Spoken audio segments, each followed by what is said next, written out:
Look at India. In a world that lacks leadership globally, Asia has a lot of leadership locally. And Modi's win is huge. I was in India a couple months ago, and I was astonished at the biggest complaints that I heard domestically.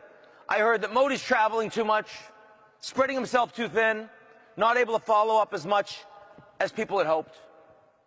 I also heard that Arun Jaitley, who is the extremely competent Minister of Industry, Communication, Commerce, and like 3 other things, because the Modi's actually consolidated what had been a 70-person cabinet, is working so hard that he looks sick and that they're worried about his health. I got to tell you, the idea that in India those would be your two biggest complaints is astonishing.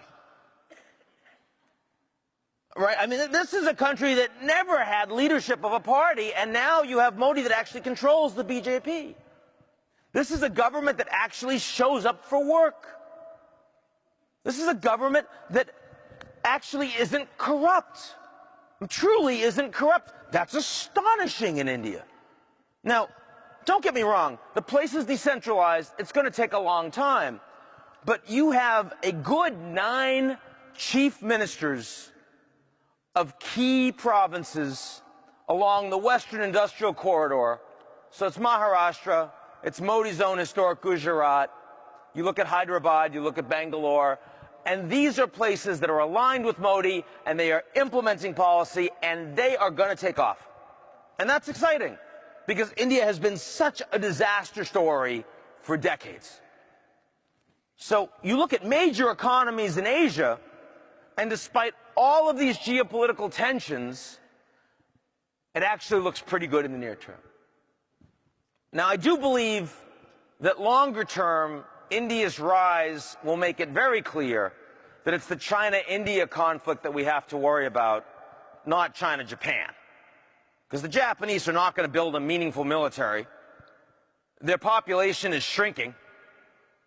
They're not competing with the Chinese economy, and they won't be over the long term. They're at very different stages of development.